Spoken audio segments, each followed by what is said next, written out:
Hello dear students.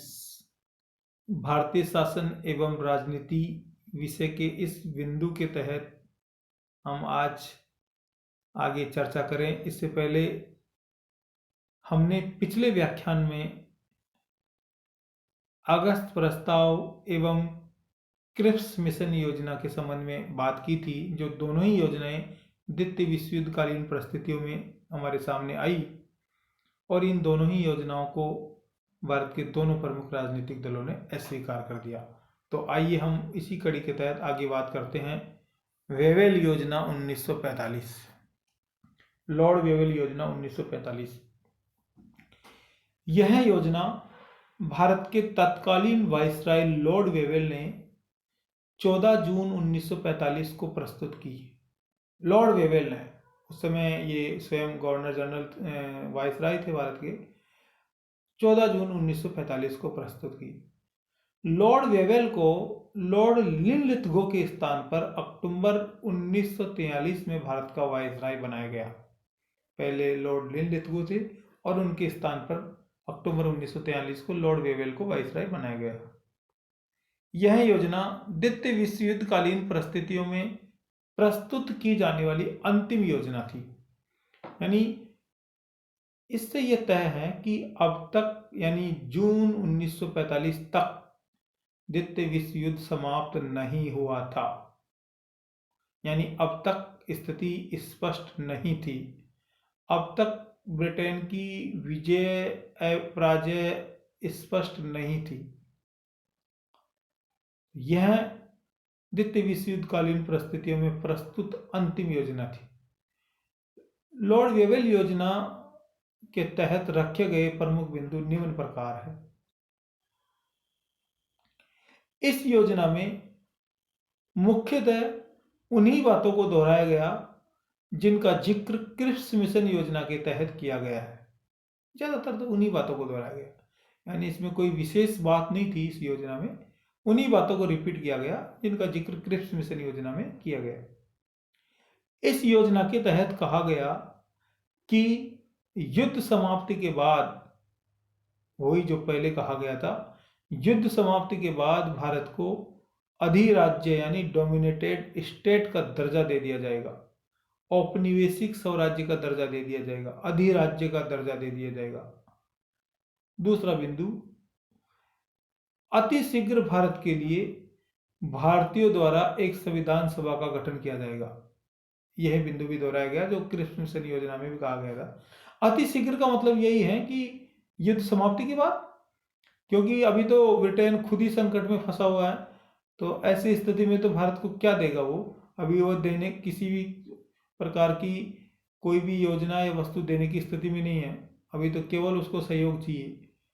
तो अति शीघ्र यानी युद्ध समाप्ति के बाद। अगला बिंदु, केंद्रीय स्तर पर एक नई कार्यकारी परिषद का गठन किया जाएगा। नई कार्यकारी परिषद जिसमें वाइसराय और कमांडर इन चीफ के अलावा सभी सदस्य भारतीय होंगे। यानी ये दो लोग ब्रिटिशर्स होंगे, एक तो वाइसराय और दूसरा कमांडर इन चीफ, और इन दो के अलावा सभी सदस्य भारतीय होंगे। तो यह भी भारतीयों को रिझाने का एक प्रयास था। वेवेल योजना को भारत के दोनों प्रमुख राजनीतिक दलों ने अस्वीकार कर दिया, और अस्वीकार करने का कारण यहां भी उनका वही था।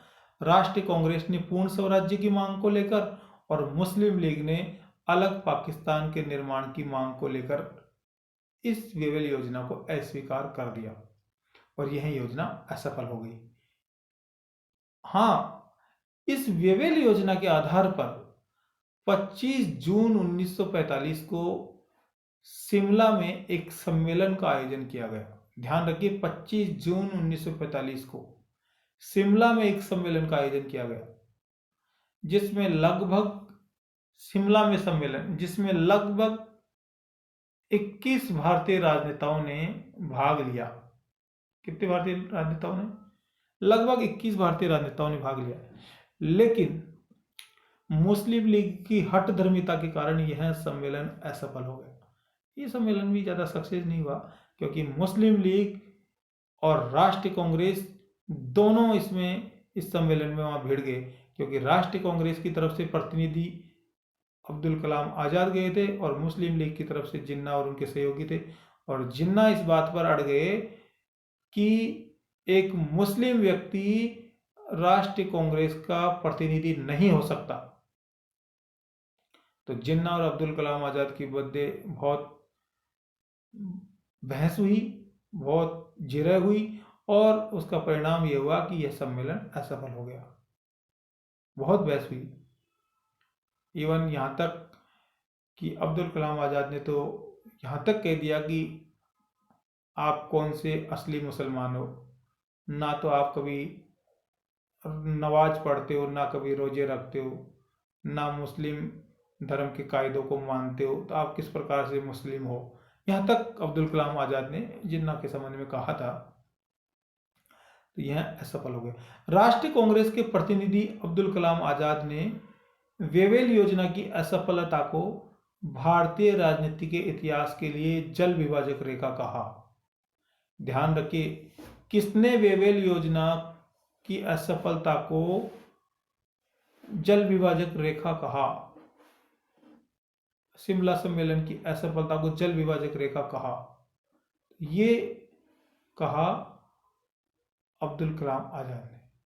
शिमला सम्मेलन में लॉर्ड वेवेल ने मुस्लिम लीग को वीटो का अधिकार दे दिया। एक तरह से यहाँ भी उन्होंने तुष्टीकरण की नीति अपनाई, जिसके तहत कहा गया कि यदि मुस्लिम लीग किसी प्रस्ताव पर असहमत होती है तो ऐसे प्रस्ताव को 2/3 बहुमत से पारित होने पर ही लागू किया जाएगा। और यहीं से शिमला सम्मेलन 1945 की असफलता से भारतीय विभाजन की खाई और चौड़ी होगी। यानी जो भारतीय लोगों में, हिंदू और मुसलमानों में जो राष्ट्रीय कांग्रेस और मुस्लिम लीग में जो मतभेद थे वह और उभर कर सामने आ गए।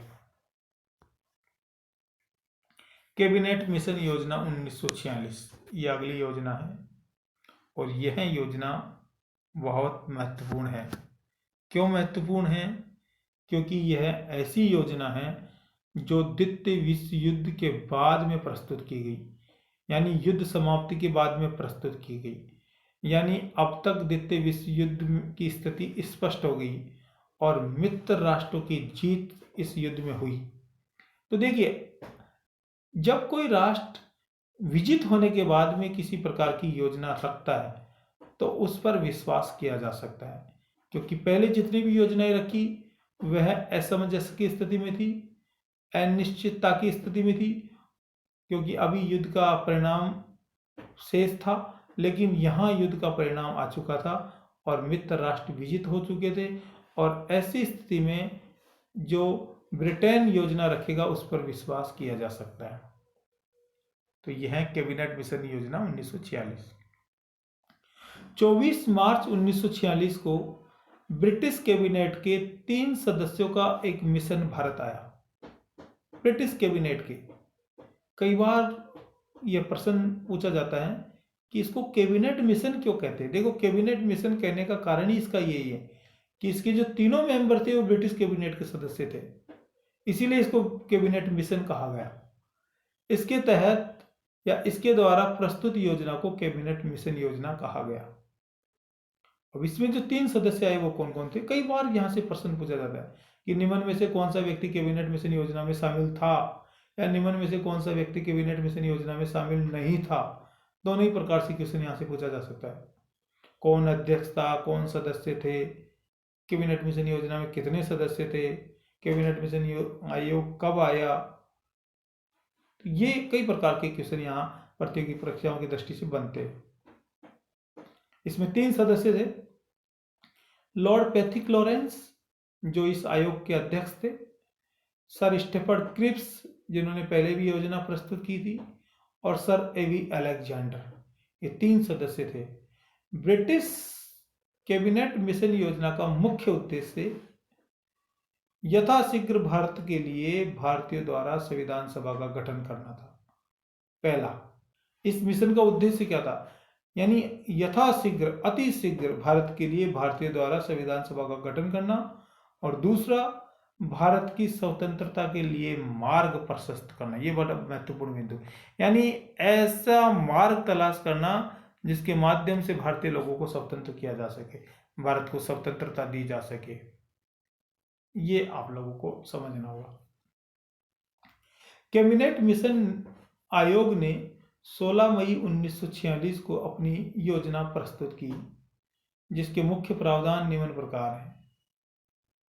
पहला, भारत के लिए अति शीघ्र भारतीयों द्वारा एक संविधान सभा का गठन किया जाएगा। पहला बिंदु, भारत के लिए अति शीघ्र, ये बिंदु पहले भी आया, लेकिन पहले के बिंदुओं में इस बिंदु में अंतर है, क्योंकि पहले नाव मझधार में उलझी हुई थी, अटकी हुई थी, तो उस पर विश्वास नहीं किया जा सकता था, और अब उस पर विश्वास किया जा सकता है।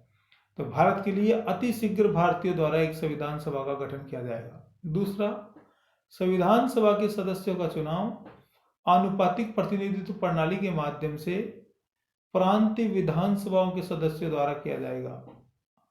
देशी रियासतों के सदस्य देशी रियासतों से चुनकर आएंगे, यानी वहां के जो प्रतिनिधि होंगे वो वहां से चुनकर आएंगे, वहां के रजवाड़ों के माध्यम से चुनकर आएंगे।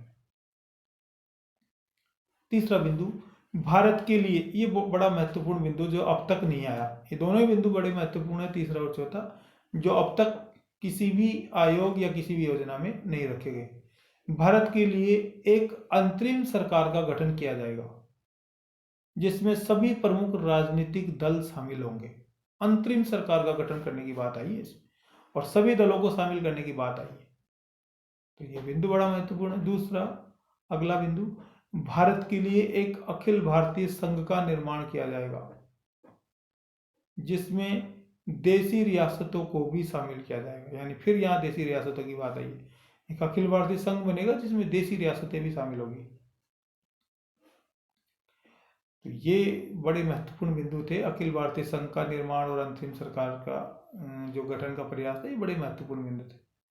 कैबिनेट मिशन योजना के प्रावधानों को मुस्लिम लीग ने अस्वीकार कर दिया, क्योंकि मुस्लिम लीग को केवल और केवल अलग पाकिस्तान का निर्माण चाहिए था, और कुछ स्वीकार नहीं था, केवल और केवल अलग पाकिस्तान। लेकिन इस योजना के प्रावधानों को राष्ट्रीय कांग्रेस ने स्वीकार कर लिया। ये बड़ी महत्वपूर्ण बात रही कि राष्ट्रीय कांग्रेस ने इस योजना के प्रावधानों को स्वीकार कर लिया। मुस्लिम लीग ने तो स्वीकार कर लिया, लेकिन राष्ट्रीय कांग्रेस ने इस योजना के प्रावधानों को स्वीकार कर लिया, क्योंकि राष्ट्रीय कांग्रेस जानती है कि उंगली पकड़ के ही पोचा पकड़ा जाता है। धीरे धीरे थोड़ा थोड़ा जो मिल रहा है उसको ले लें तो, और आगे के लिए प्रयास करें। ये बात राष्ट्रीय कांग्रेस समझ चुकी थी। अगर वह इस योजना को भी ठुकरा देती तो फिर आगे ब्रिटिश सरकार से किसी भी प्रकार की योजना की वह उम्मीद नहीं कर सकती, क्योंकि यह योजना ऐसे समय में प्रस्तुत की गई जब द्वितीय विश्व युद्ध में ब्रिटेन विजित हो चुका और सहर्ष वे भारत के लिए कुछ करने का विचार रख रहे थे। तो राष्ट्रीय कांग्रेस ने अच्छा किया। और आपने मेरा व्याख्यान ध्यान से सुना, इसके लिए आप सभी लोगों को धन्यवाद।